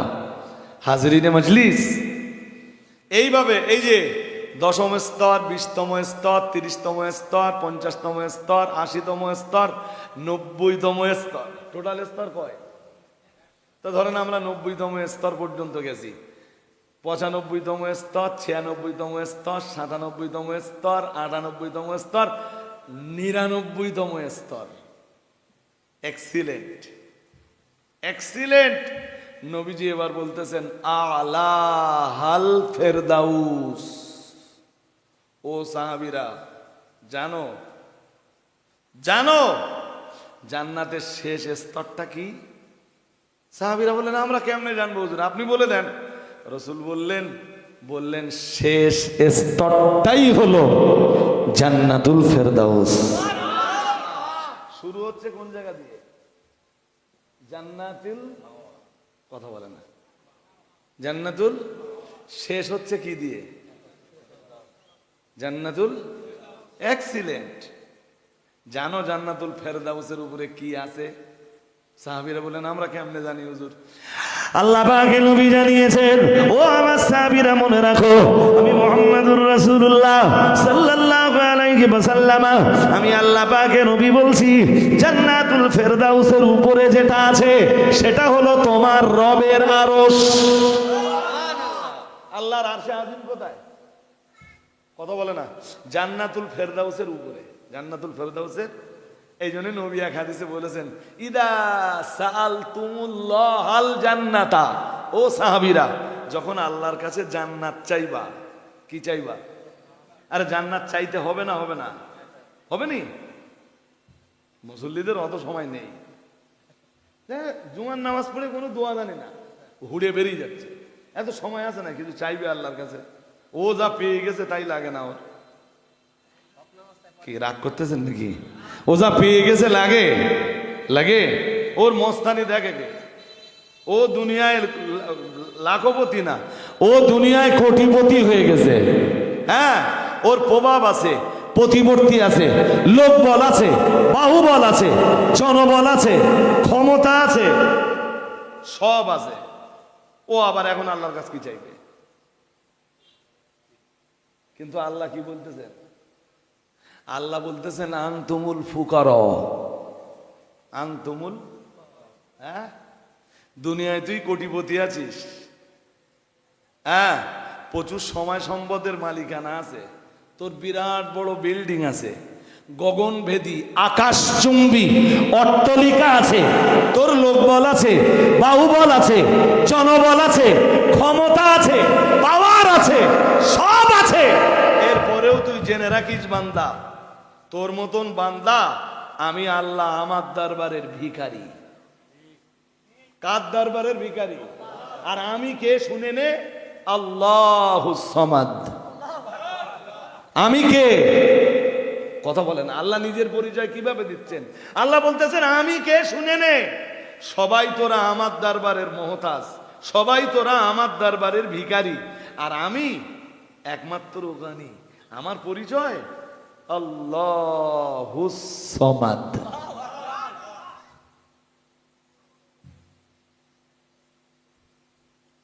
বান্দা 2 রাকাত নামাজ পড়ে কেমনে তুমি আল্লাহর কাছে হাত তুলে কিছু না চেয়ে দৌড় মারো? এই পৃথিবীতে তোমার চাইতে অনেক প্রভাবশালীরা এসেছিলেন, সবাই বিদায় হয়ে গেছে, সবাই, কারোর সম্পদ স্থায়ী হয়নি, আর কারোর নেতৃত্ব দুই একটা দেখেছেন নেতা ফেতা হয়ে যাবার পরে চোখ মুখের হালচাল পুরো পাল্টে যায়, হাব ভাব পুরো কি, হ্যাঁ কথা বলতে গেলি বলে আরে এই তুই আমার তুই তুই করে ডাকতেছিস, তাহলে এর আগেও তো তুই তুই করে ডাকতাম, তাহলে আর আমার অবস্থান কি আর আগের মতো আছে?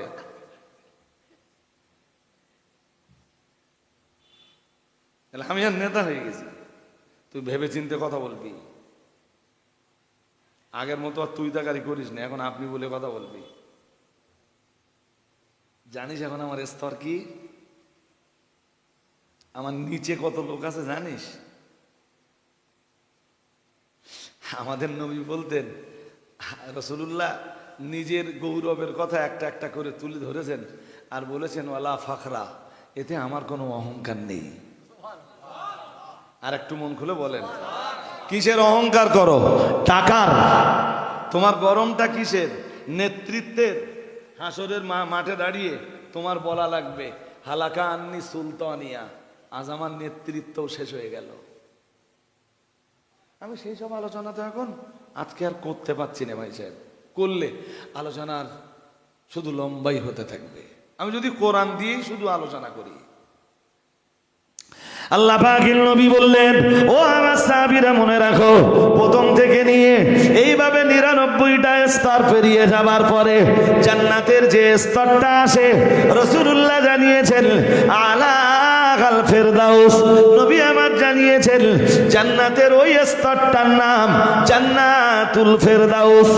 আর জান্নাতুল ফেরদাউসের উপরেই রয়েছে আমার আল্লাহর আরশ।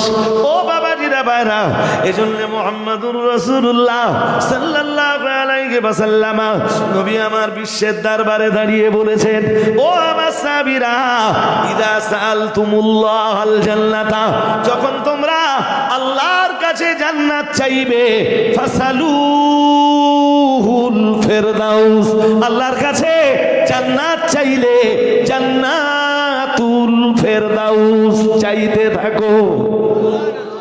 আর একটু মন খুলে বলেন, কোন জান্নাত চাইবা? তোমার পাখির চোখ হবে জান্নাতুল।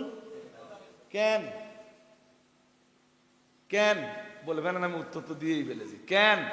এই জন্য যে জান্নাতুল ফেরদাউসের উপরেই আল্লাহর আরশ। আল্লাহ, হ্যাঁ তুমি আল্লাহর আরশের কাছাকাছি থাকবা, আল্লাহর আরশের। জান্নাতুল ফেরদাউস আছে, এটা কি বিশ্বাস হয়?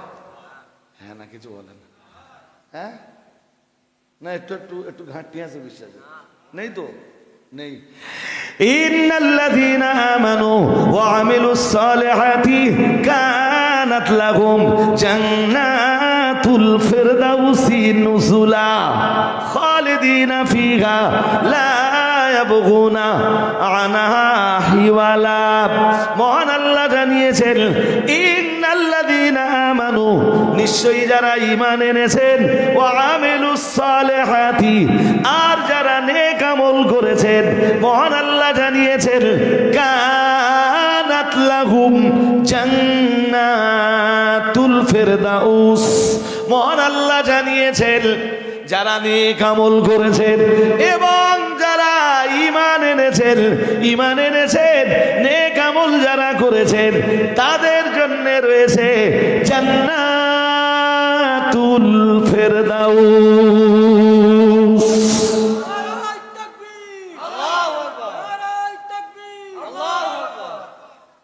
তারা জান্নাতুল ফেরদাউসের মেহমান হবে। কারা?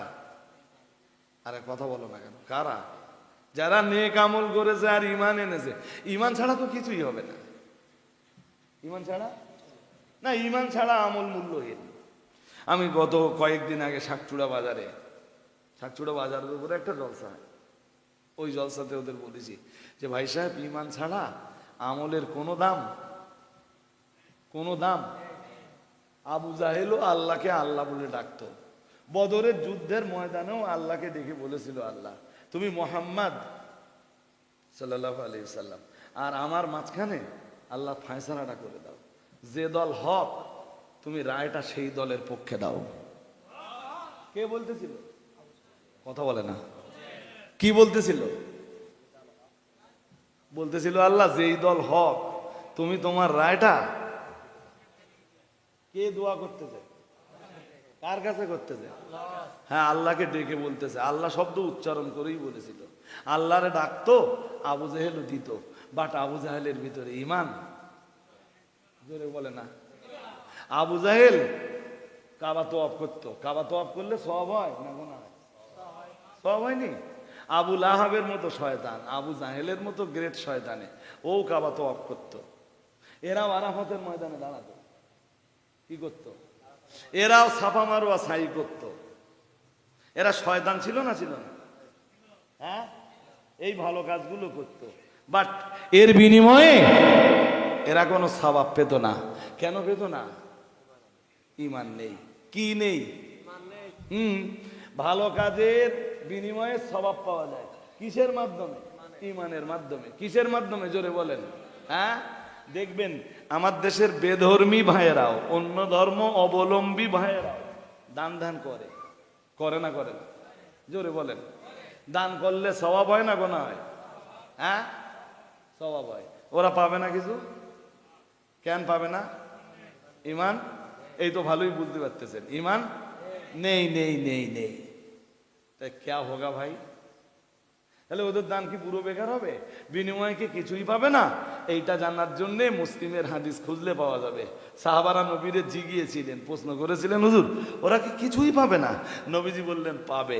ওরা যেটা পাবে ফির দুনিয়া। ওরা কোথায় পাবে?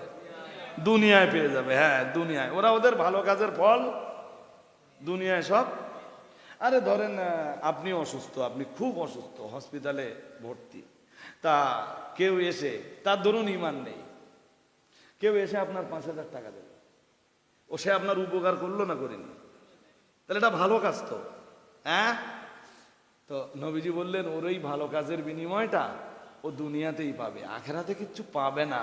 কেন পাবে না? ওর ঈমান নেই। কেন পাবে না? ঈমান নেই। আর আমরা যারা ঈমানওয়ালা আছি, আল্লাহ আমাদের ভালো কাজের বিনিময়ে দুনিয়াতে দেবেন সামান্য, দুনিয়াতে দেবেন, আর পূর্ণাঙ্গটা বুঝে দেবেন। সুবহানাল্লাহ পড়ে না? আর একটু মন খুলে। জান্নাতে যাওয়ার জন্য এই কারণে প্রথম কি লাগবে? তা ওইটাই তো আল্লাহ বলতেছেন, ইন্নাল্লাযীনা আমানু, নিশ্চয়ই যারা ঈমান এনেছেন। ও বাবাজিরা ভাইরা, আপনি আমায় জিজ্ঞাসা করতে পারেন, হুজুর এই আয়াত আপনি কোথায় পেয়েছেন? সূরা কাফের একদম শেষের দিকে এই আয়াত রয়েছে। মহান আল্লাহ জানিয়েছেন, ইন্নাল্লাযীনা আমানু, নিশ্চয়ই যারা ঈমান এনেছেন। আমরা যেন বললাম, তারপর মহান আল্লাহ জানিয়েছেন ওয়া আমিলুস সালিহাত, এবং যারা নেক আমল করেছেন। ও বাবাজিরা ভাইরা, নেক আমলের আবার দুইটা অপশন। এক, আল্লাহর নির্দেশাবলীর বাস্তবায়ন। আমার আল্লাহ যে নির্দেশাবলী দিয়েছেন ওই নির্দেশগুলোকে অক্ষরে অক্ষরে পালন করা, এটাও যেমন নেক আমল। আমার আল্লাহ একদিকে নির্দেশাবলী দিয়েছেন, অন্যদিকে আমাদের উপরে চাপিয়েছেন অনেক নিষেধাবলী, অনেক জিনিস নিষিদ্ধ করে দিয়েছেন আমাদের কল্যাণে, আমাদের মঙ্গলে। ও বাবাজিরা ভাইরা, একদিকে যেমন নেক আমল, আল্লাহর নির্দেশাবলীর বাস্তবায়ন, ঠিক তথাই বোঝো আমার আল্লাহ কর্তৃক যে জিনিসগুলো নিষিদ্ধ হয়েছে সেই জিনিসগুলো নিজের জীবন থেকে বাদ দিয়ে চলাটাও হলো নেক আমল। আর একটু মন খুলে বলেন, বুঝতে অসুবিধা হচ্ছে? হ্যাঁ, নামাজ পড়ার ফরমান আছে, নির্দেশ আছে, নেক আমল। কি আমল? জোরে বলেন। মাহে রমজানে রোজা রাখার বিধান আছে, এটা কি আমল? নেক আমল। ঘুম পায় না তো? পায় না তো? এরপরে পয়সা থাকলে যাকাত দেওয়ার বিধান আছে, আছে না নেই? নির্দেশ আছে, ফরমান আছে।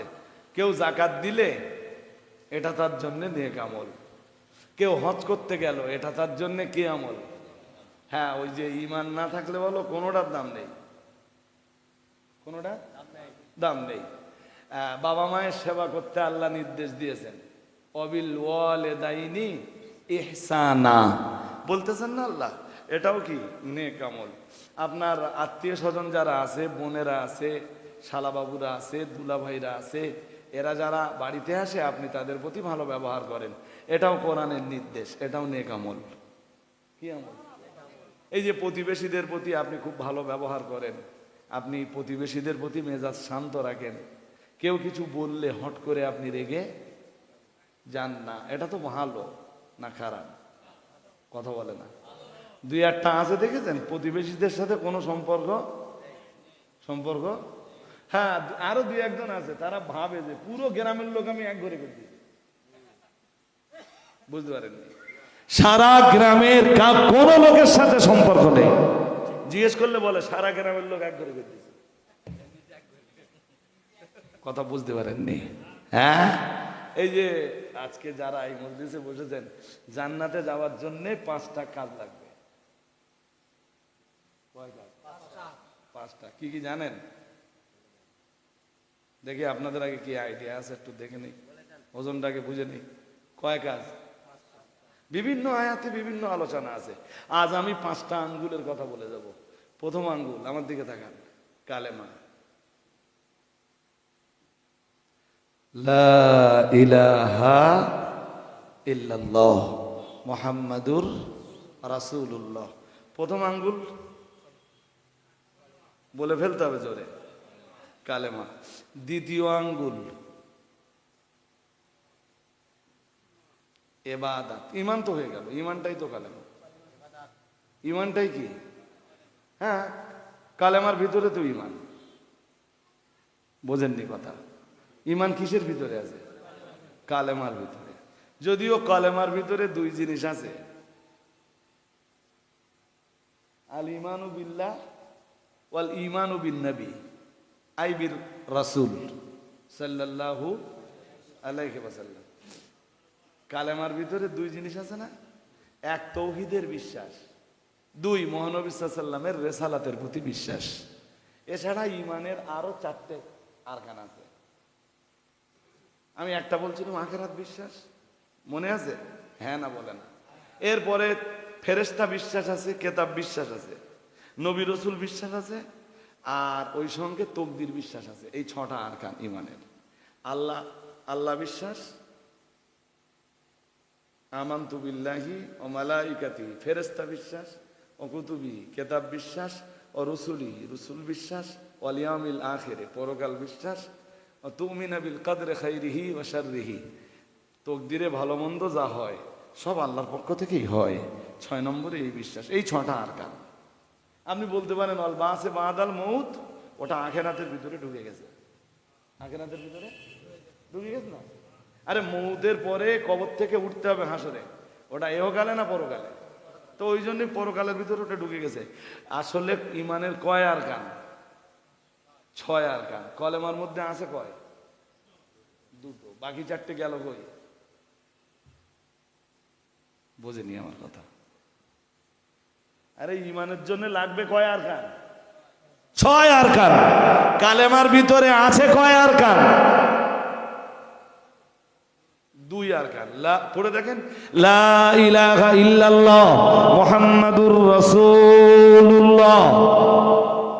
শুনছেন? কয় আরকান আছে? বাকি 4 আরকান কোথায় গেল?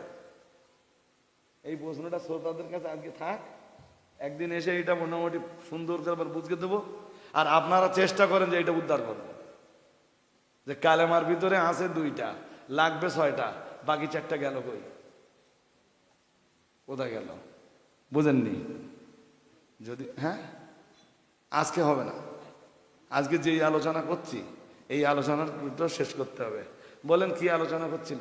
ও 5টা কাজ লাগবে। কয়টা কাজ? প্রথমটা ঈমান, প্রথমটা ঈমান। দ্বিতীয়টা ইবাদাহ। কি লাগবে? ইবাদতের ভিতরে নামাজ আসবে, ইবাদতের ভিতরে রোজা আসবে, ইবাদতের ভিতরে হজ আসবে, ইবাদতের ভিতরে যাকাত আসবে, ইবাদতের ভিতরে ফিতরা আসবে, ইবাদতের ভিতরে কুরবানি, ইবাদতের ভিতরে তাসবিহ, তাহলিল, তাজকির সব ঢুকে যাবে। তাহলে একে কি ভুলে গেছে? একে কি বলেন? জান্নাত কোথায় বলেন দিন? ভুলেই গেছেন বলেন। আরে আমি বলিনি জান্নাত কোথায়? সিদরাতুল মুনতাহার উপর থেকে কি হচ্ছে? তাহলে জান্নাত নিচের দিকে না উপরের দিকে? আমরা আছি শুধু নিচে না, অনেক নিচে। কত নিচে আমাদের কল্পনার বাইরে, কত নিচে আমাদের। কেউ যদি কুয়ার ভিতরে পড়ে যায়, মন দিয়ে শোনেন, কেউ যদি কুয়ার ভিতরে পড়ে যায়, অনেক গভীর কুয়া, তুলবো কি দিয়ে? দড়ি। কি দিয়ে তুলবো? বেশ, তা যে লোক কুয়ার ভিতরে পড়ে আছে, দড়ি দিয়ে তুলতে গেলে ওপরে খুব শক্তি লাগবে। সেই শক্তি আল্লাহর আছে না নেই? আল্লাহ ওখান থেকে দড়ি ফেলে দিয়েছেন আমাদের জন্য, আমরা যাতে কোথায় যেতে পারি? দুনিয়া থেকে জান্নাতে যেতে পারি। দুনিয়া থেকে ওপর থেকে কি ফেলে দিয়েছেন? দড়ি। আপনি বলতে পারেন যে ভাই এইটা আবার আপনি কোথায় পেয়েছেন? আল্লাহ পাকের কোরআন জানিয়েছে, মহান আল্লাহ ব্যক্ত করেছেন, ওয়াতাসিমু বিহাবলিল্লাহি জামিআ। মহান আল্লাহ জানিয়েছেন, তোমরা মজবুত করে আল্লাহর রশি, আল্লাহর দড়িটাকে পাকড়াও করো। কে বলতেছেন? আল্লাহ। আল্লাহ বলতেছেন যে আমি দড়ি ফেলে দিয়েছি। হাবলুল্লাহ, আল্লাহর দড়ি। এইটা কার দড়ি? জোর করে বলে না। এই হাবলুল্লাহ বা আল্লাহর দড়ির আবার অনেক ব্যাখ্যা আছে, ওই ব্যাখ্যার ভিতরে তো আমি আজকে ঢুকতে পারবো না। হ্যাঁ, ওখান থেকে আল্লাহ দড়ি ফেলে দিয়েছেন, আমাদের কাজ কি? দড়িটা কায়দা করে ধরা। যে যদি এক হাত দিয়েও ধরি, তাহলে মজবুত হতে গেলে কয় আঙুল দিয়ে ধরতে হবে? জোরে বলেন। যদি কেউ এক আঙুল দিয়ে ধরে মজবুত হলো, দুই আঙুল দিয়ে ধরে মজবুত হলো, তিন আঙুল দিয়ে ধরলো মজবুত হলো, কয় আঙুল দিয়ে ধরতে হবে? ব্যাস ব্যাস। কালেমা এক আঙ্গুল, কলেমা কথা বলে না, কলেমা এক আঙ্গুল, এবাদাত বাহ। 3 নম্বরে মুআমালা। তৃতীয় আঙ্গুলের নাম কি? মুআমালা। বোঝেন? সে কি? মুআমালার বাংলা লেনদেন। लेना और देना, लेना और যার লেনা দেনা ভালো নেই, ওর 5 আঙ্গুলের 1 আঙ্গুল কাটা। ও ইসলামের ওই দড়িটারে ধরবে, আল্লাহর দেওয়া এই দড়িটা ধরবে জান্নাতে যাওয়ার জন্য। বাট ওর 1 আঙ্গুল 5 আঙ্গুলের ভিতরে কি আছে? মজবুত হলো? জোরে বলে না, হয়নি। 4 নম্বরের আঙ্গুল হলো মুআশারা। মুআশারা কি নাম? এর মানে জানেন? মুআশারা বেশ, কি জিনিস সে?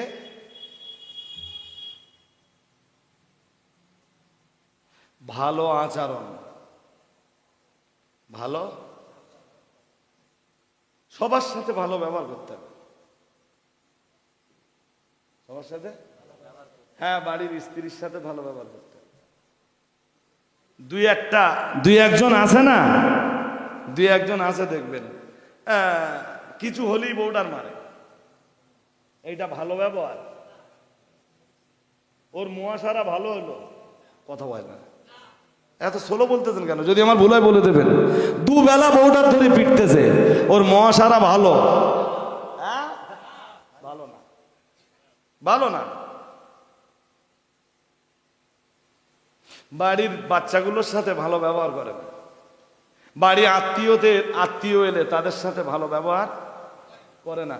বাড়ির থেকে বার হলে প্রতিবেশীর কেউ ওর মুখের দিকে তাকায় না। ওর মুআশারা ভালো, মুআশারা ভালো না হলে 5 আঙ্গুলের আর 1 আঙ্গুল কাটা। বুঝতে পারেনি? কি ভালো হতে হবে? মুআশারা, আচার আচরণ, ব্যবহার। আপনার ব্যবহারটা হতে হবে কি? মধুর। ব্যবহারের ভিতরে থাকতে হবে মাধুর্যতা।